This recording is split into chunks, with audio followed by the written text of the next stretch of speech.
Welcome to Real Investment News, and thanks for joining us for your mid-morning market report. I'm your host, Scarlett Fakar.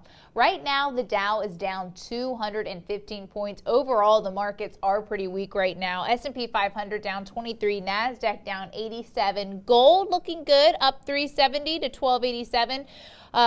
Oil up 46 cents to 57.27 a barrel. One of the stories that I wanted to talk about this afternoon, actually a pretty interesting article that came out today, pretty much confirming how everyone interprets Facebook and other social media platforms like Instagram. The co-founder of Facebook, Sean Parker, explained in an interview with Axios how social networks purposefully hook users and potentially hurt our brains.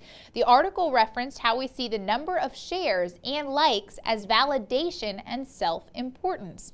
Parker said, quote, "It's a social validation feedback loop, exactly the kind of thing that a hacker like myself would come up with, because you're exploiting a vulnerability in human psychology," end quote.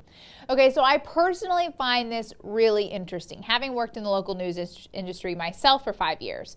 One of the stations that I worked at had a social media board up in the newsroom, and probably still does, giving reporters either a star sticker, yay, or a big red X based on how many likes and shares they are getting on their post.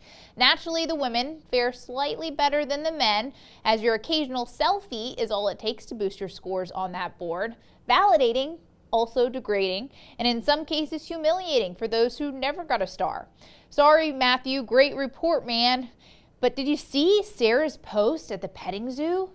Parker went on to talk about how he can only imagine what this type of platform does to young developing minds. Yet Facebook, of course, beat Wall Street's expectations for the third quarter and reported its best earnings ever. The company announced that quarterly revenue topped $10 billion for the first time, thanks to more than 6 million businesses that now pay to advertise on its service. And of course, the many, many more that probably are going to do it in the future. But just one of the topics that we wanted to talk about this morning, interesting article out there for those of you to think about today. How is Facebook affecting you? Comment here. We want to see what you have to say, what you think. Also go to our Twitter, our Facebook page, Real Investment News.